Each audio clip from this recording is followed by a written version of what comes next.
একটি সবুজে ঘেরা গ্রামে থাকত এক দুষ্টু কিন্তু বুদ্ধিমান টিয়া পাখি। গ্রামের মানুষজন তাকে খুব ভালোবাসত, কারণ সে সবার কথা নকল করত মজা করে।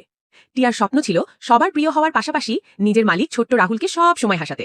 প্রতিদিন সকালে টিয়া ডাকত, রাহুল ওঠো, স্কুলে যাও। সাথে সবার নাম ধরে মজার মজার কথা বলতো। গ্রামের সবাই হেসে গড়িয়ে পড়ত। একদিন গ্রামের হাট থেকে টিয়াকে চুরি করে নিয়ে গেল এক ব্যবসায়ী। রাহুল ভীষণ কাঁদল। গ্রামের মানুষও দুঃখ পেল, কারণ টিয়ার হাসি ঠাট্টা ছাড়া গ্রামটা ফাঁকা লাগছিল। খাঁচায় বন্দি টিয়া খুব কষ্ট পেতে লাগলো। সে ভাবল, আমি যদি পালাতে পারতাম তবে আবার রাহুলের কাছে ফিরতাম। তখনই সে নিজের বুদ্ধি কাজে লাগালো। ব্যবসায়ী যখন ঘুমাচ্ছিল তখন সে বারবার বলল, আগুন আগুন আগুন।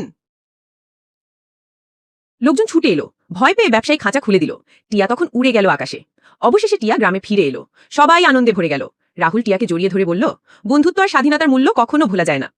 পরের দিন হঠাৎ টিয়া ডাকতে শুরু করলো, হাড়ি চুরি হয়ে গেছে। গ্রামে সবাই ছুটে এলো, কিন্তু দেখা গেল হাড়ি ঠিক জায়গাতেই আছে। সবাই অবাক, আর টিয়া হেসে বলল, হি হি, মজা